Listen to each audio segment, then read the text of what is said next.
En exclusivité pour Les Échos, LCI et l'Important.fr, nous avons décidé de réaliser un sondage pour voir quelle était l'image des GAFA en France. Alors je rappelle que l'enjeu il est important puisque les GAFA sont un petit peu symptomatiques de ce qu'on appelle l'optimisation fiscale. Pour vous donner un ordre d'idée, on rappelle qu'aujourd'hui en France, lorsque vous êtes entrepreneur, vous payez 33% d'impôts, et lorsque vous êtes Apple et que vous payez vos impôts en Irlande, vous ne payez qu'1%. Donc on voulait savoir un petit peu quelle image, dans ce contexte, pouvaient avoir les Français. Autant Google et Microsoft sortent avec des scores qui sont des scores importants, hein, supérieurs à 60% d'indice d'image.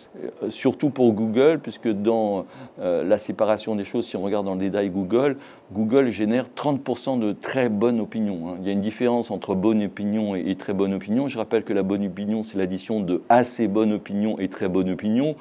En gros, quand vous dites que vous avez une assez bonne opinion, c'est en fait vous n'avez rien contre l'entreprise, mais quand vous dites que vous avez une très bonne opinion, ça veut dire que vous aimez cette entreprise et vous êtes prêt à les défendre. Donc globalement, Google est à 30%, c'est-à-dire quasiment un Français sur 3 aujourd'hui a une très bonne opinion de Google.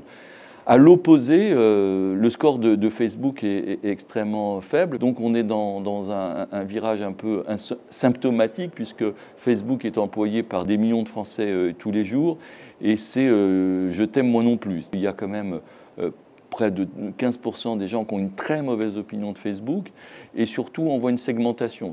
Les hommes ont une moins bonne image des GAFA que les femmes et c'est significatif puisque systématiquement sur tous les GAFA, que ce soit Google ou à l'autre bout Facebook, vous avez 20 points d'écart. C'est-à-dire que les femmes sont plus favorables de 20 points aux GAFA par rapport aux hommes. Et en particulier, les hommes ont une difficulté par rapport aux GAFA et encore plus lorsqu'ils sont de gauche et qu'ils ont des hauts revenus. Facebook a un indice de 2 à gauche qui est extrêmement faible. Et lorsqu'on revient sur l'image des GAFA à la fois auprès de la République En Marche et de la droite, on retrouve des scores qui sont nettement supérieurs, de 20 points là également. Donc une perception extrêmement différenciée des GAFA.